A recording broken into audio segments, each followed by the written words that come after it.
What's up, y'all? Mark Dice.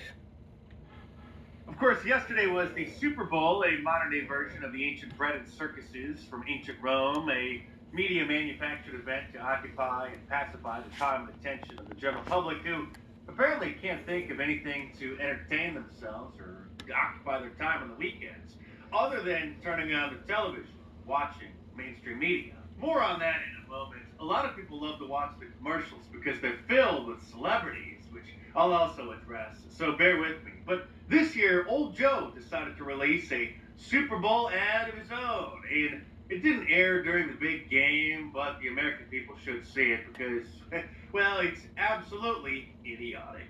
It's Super Bowl Sunday. If you're anything like me, you like to be surrounded by a snack or two while watching the big game. You know, when buying snacks for the game, you might have noticed one thing. Sports drinks bottles are smaller. A bag of chips has fewer chips, but they're still charging it just as much. Actually, they're charging more. And as an ice cream lover, what makes me the most angry is that ice cream carts have actually shrunk in size, but not in price. I've had enough of what they call shrinkflation.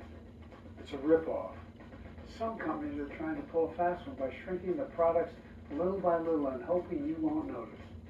We've all noticed. Everybody has noticed shrinkflation, but finally, the White House has caught wind of it. And old Joe has a solution. Wait for it. Give me a break. The American public is tired of being played for suckers. I'm calling on companies to put a stop to this. Let's make sure businesses do the right thing now.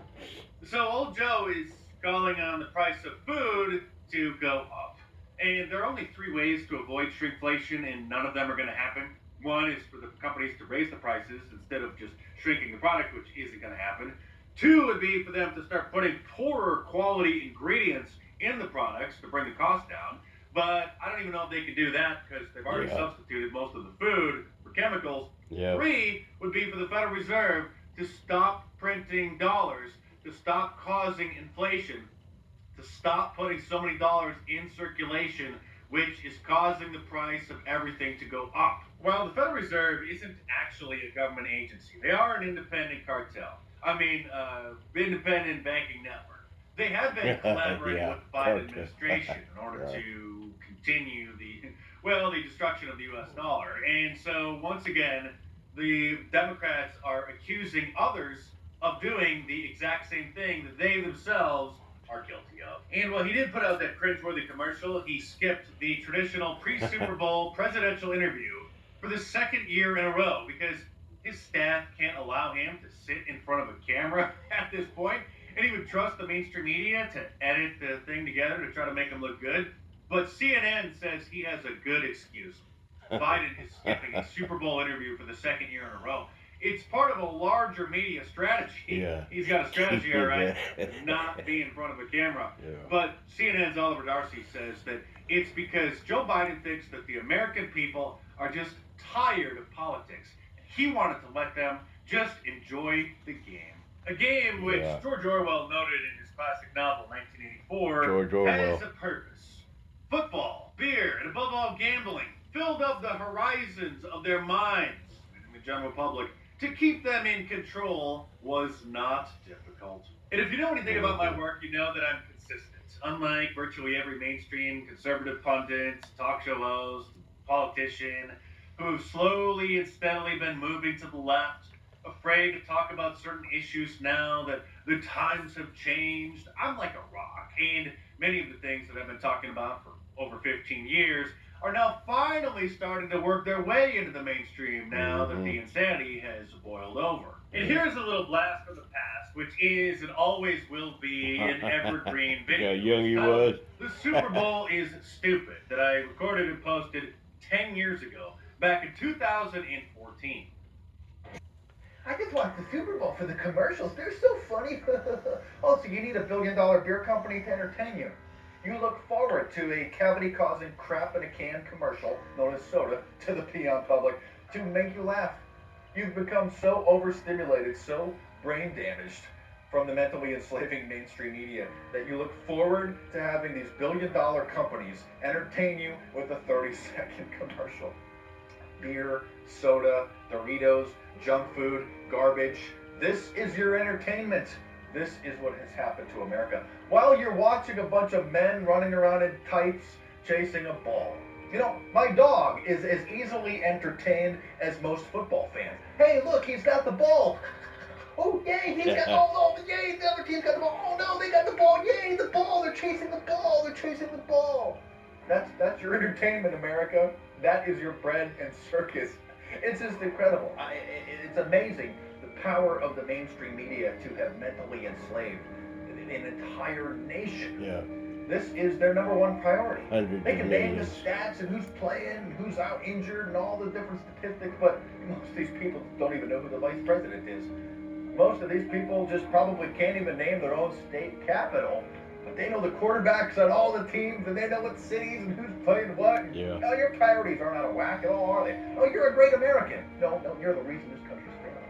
You are a mentally enslaved mainstream media watching brain damaged buffoon that is yelling and screaming about some people chasing a ball. That's your entertainment. Men chasing a ball on a field, like your animals. You yell and scream if there's a bad call by a ref, but you've never yelled and screamed in a city council meeting. You've never even made a phone call to your congressperson. I'm sure you don't even know who they are, but you just keep watching the Super Bowl and you just keep wondering why this country's failing. You just keep watching men in tights chasing a ball on a field. I just wonder what happened to America. Well, what happened is, among many other things, the Super Bowl starts off now with the Black National Anthem because the actual national anthem, the Star Spangled Banner, offends millions and millions of black people. So now at NFL games, including the Super Bowl, they bring a bunch of black people out to sing their national anthem. And by the way, that is the unofficial name. That's not just what detractors are calling it. Here's Entertainment Tonight, which proudly posted the song. Andra Day sings the Black National Anthem at Super Bowl. The actual song title is Lift Every Voice and Sing, and I'm sure it's a fine song, but it has no purpose being played at sporting events, and it has no purpose being called the Black National Anthem. What is it, the national anthem of Liberia? From what I've seen, and I did not watch the game, I'm talking about what I've seen reported in the media, there weren't really that many politically themed commercials or political messages during the halftime show like we've seen in previous years. There are a lot of people talking about this bizarre, supposed Christian commercial, which I would describe as promoting woke Christianity, which is an embarrassment and an abomination. Trying to depict modern day versions of the story of Jesus washing his disciples' feet as a symbol to show that he is a servant. And here's a cop washing a black man's feet. This scene looks like a white man washing the feet of a Native American in an apologetic gesture, obviously, for stealing their poor land and building this amazing country on top of it. This one of a woman washing the feet of another woman who presumably just got an abortion at the family planning clinic. They didn't want to get sued and use Planned Parenthood, but that's what that is. That is an abortion clinic. You can see the protesters out there protesting against it. A Catholic priest washing the feet of, well, another gay man. And it concludes that Jesus didn't teach hate. Well, he certainly didn't endorse people's sins. In fact, he says in Matthew 10:35, "For I have come to set man against his father, and a daughter against her mother, and a daughter-in-law against her mother-in-law." In Matthew 12:34, he said, "You brood of vipers, how can you who are evil say anything good?" So this organization, which is called He Gets Us, paid millions of dollars to air this corny ad during the Super Bowl, this woke Christianity commercial. Instead of investing that money in what could have been probably hundreds of thousands of Bibles that they then could have just handed out to random people on the streets, or maybe clothed the poor or fed the hungry, but they feel good about themselves putting a commercial on during the Super Bowl because I'm sure that's going to lead people to Jesus. And I'm sure this is the kind of pastor that this organization works with. God is gay. Oh, God. No, he's not. Now, man, I got to stop it right there. You see, I know I'm probably going to rub some people raw, this, but if people really were to see They did the same thing in the Colosseum in Rome. They needed something to entertain the people. So they used slaves, gladiators, animals, all kinds of things. Slaughtered people by the bushels to entertain the masses.